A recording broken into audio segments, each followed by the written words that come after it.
Problem number 3, what is the wavelength.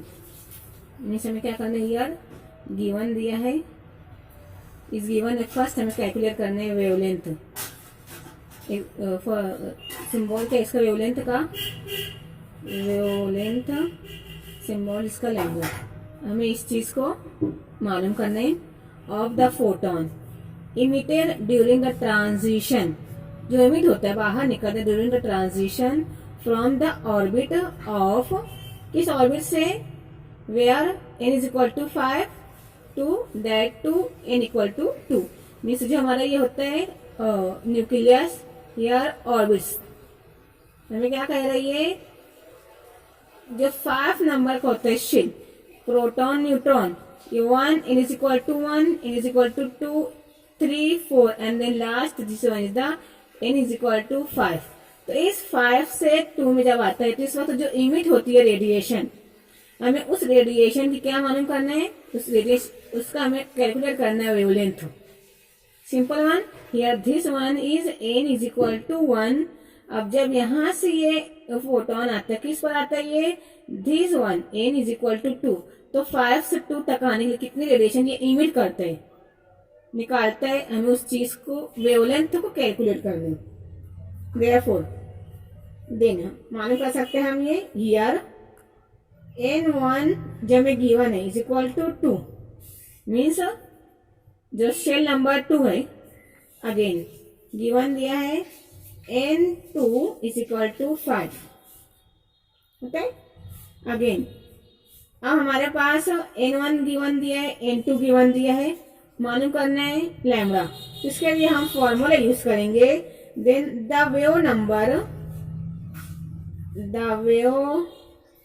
Number of transition is given by, क्या दिया हमें, hydrogen atom.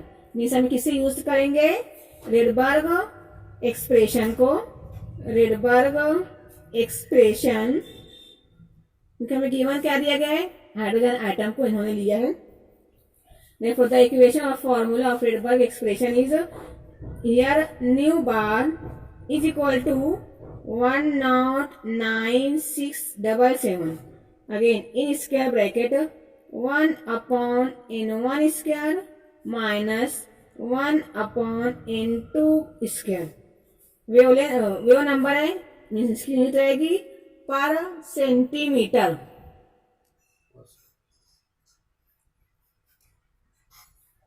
Then here अब यहां value put करेंगे n1 और n2 की, is equal to 109,677 in square bracket 1 upon n1 square, कितना given दिया हमें, n1 means shell number 2 square, again minus 1 upon n2 square, n2 हमें गिवन दिया है 5, then here square is equal to 109,677, 1 upon 2 2s are here 4 minus 1 upon 5 5s are square दिए ना, therefore we can write here 5 5s are 25, again here 109,677।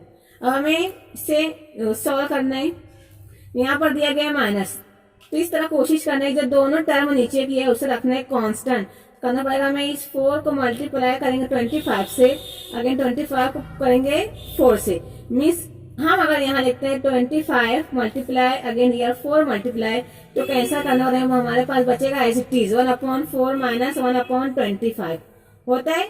Then year 4 into 25, ये कितना होता है 100, again 25 into 4, ये कितना आता है हमारा 100 आता है। हियर जब यहाँ 25 को 4 से करेंगे तो ऑलवेज हमें जो ऊपर है ये, तो इसे हमें 25 से मल्टीप्लाई करना पड़ेगा। Therefore we can write 25 into 1 means 25 minus, again इसे हम करते हैं 4 से multiply, therefore we can write here also 4 into 1।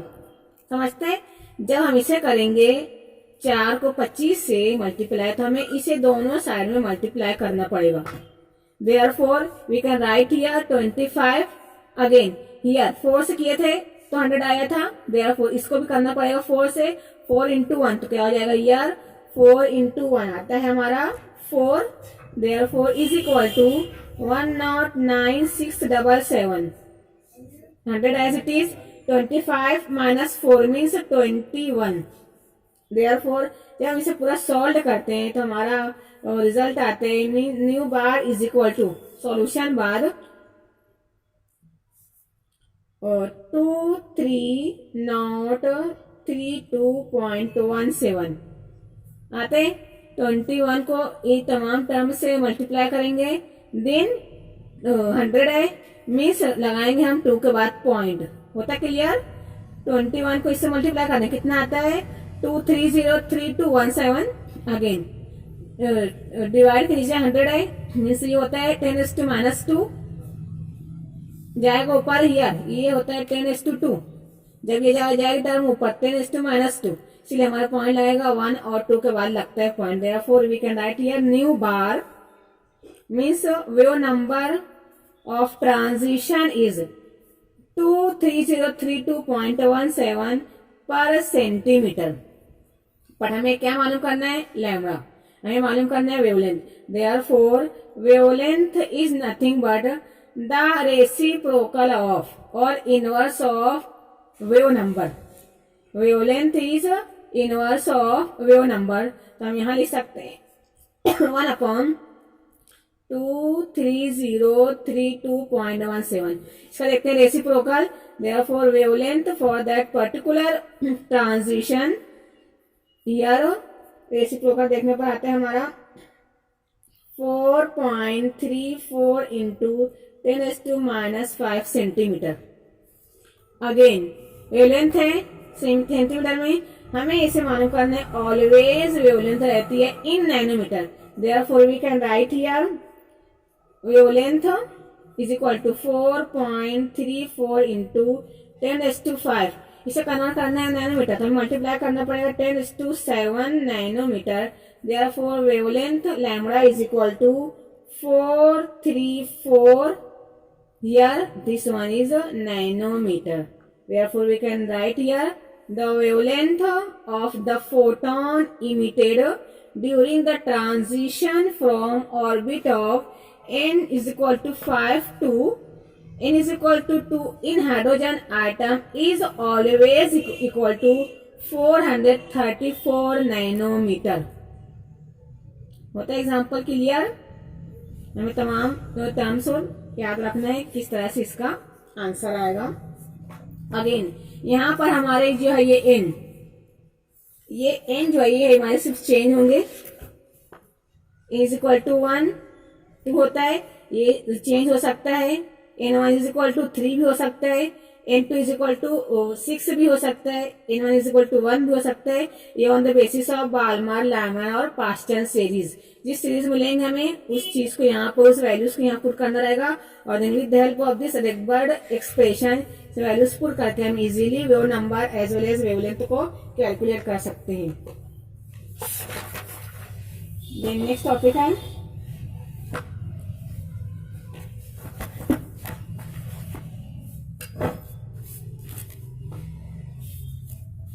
Quantum mechanical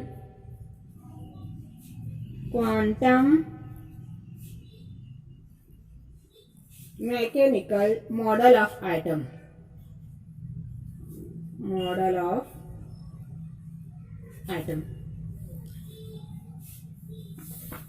अब ये हमारे पास न्यू ब्रांच ऑफ साइंस, क्या है हमारी जो न्यू है वो है क्वांटम मैकेनिक्स।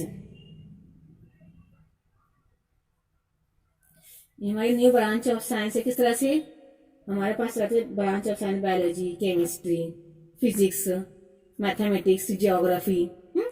इसी तरह से इन्होंने एक और नई ब्रांच दी है साइंस की, वो ब्रांच का नाम है क्वांटम मैकेनिक्स।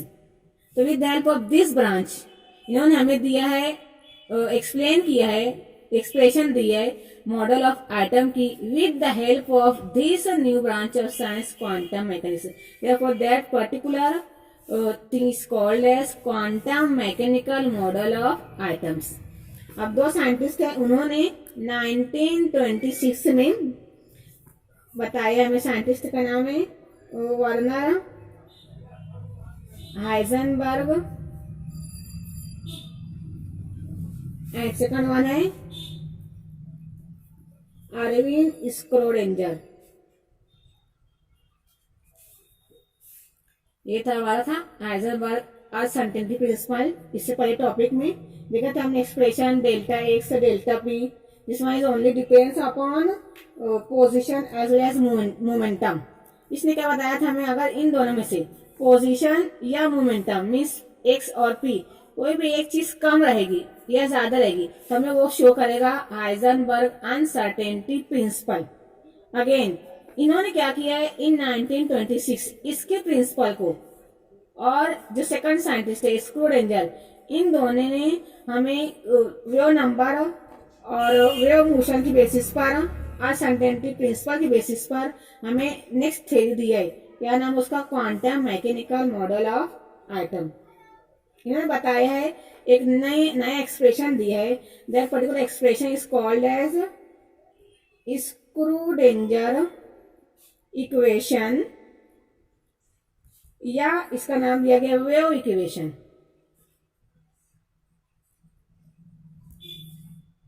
देखते हैं किस तरह लिखा गया है, दिस स्क्रूडेंजर इक्वेशन या wave equation it is denoted as और written as H psi is equal to E psi होता है। ये अब देखते हैं with the help of this scientist this equation here h ये हमें शो करता है h is a mathematical operator,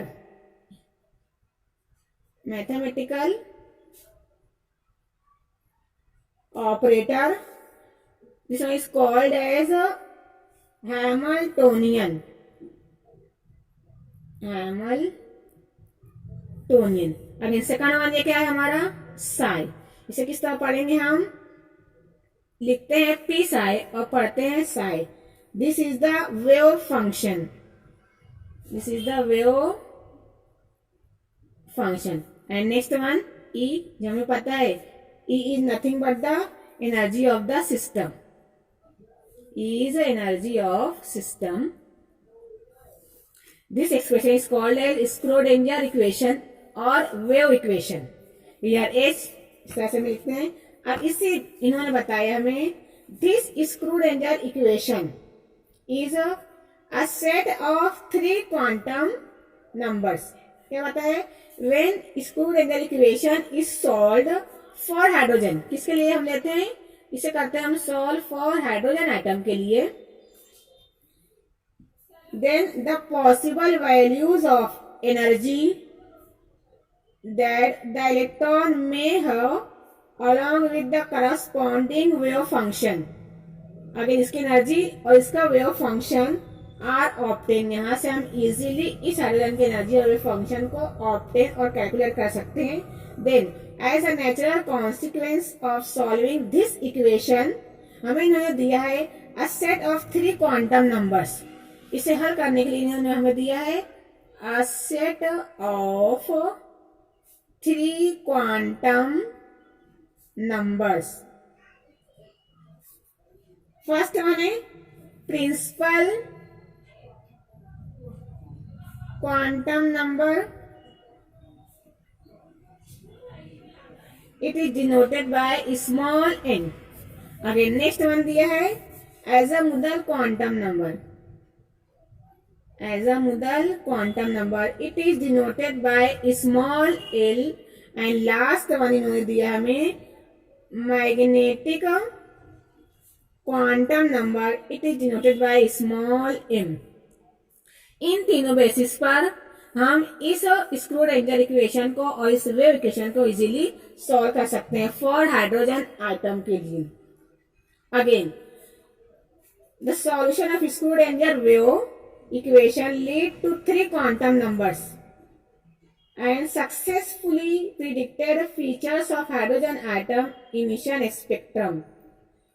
next scientist था, इन तीनों मदद से हम इजीली इस चीज को एक्सप्लेन और इसमें हाइड्रोजन के एटम को इजीली डिस्कवर नहीं कर सकते, कैलकुलेट नहीं कर सकते। तो नेक्स्ट साइंटिस्ट है जिसने इसे हमें और ज्यादा एक्सप्लेन करके बताया और बताया हमें फोर्थ नंबर का quantum number. That fourth quantum number is called as electron spin quantum number. This one is the fourth quantum number. इसे डिस्कवर किया है और इसे एक्सप्लेन किया है George Uhlenbeck and Samuel Goudsmit. In 1925 में इन दोनों साइंटिस्ट ने हमें एक नया क्वांटम नंबर दिया है। उस क्वांटम नंबर का नाम है इलेक्ट्रॉन स्पिन क्वांटम नंबर। इसे इन्होंने डिनोट किया है MS। ये है मैग्नेटिक क्वांटम नंबर। ये देता हमें ML, M small l। But with in 1925 इन दोनों साइंटिस्ट ने हमें दिया फोर्थ क्वांटम नंबर। क्या नाम था उसका? Electron spin quantum number. उसका सिंबल है MS। स्पिन से हम एस को याद रख सकते हैं। Then wave function psi as such does not have any physical meaning.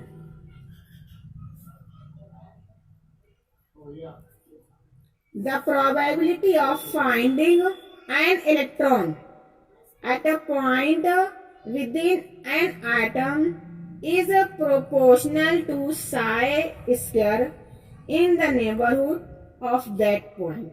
Then within a tiny volume element around it.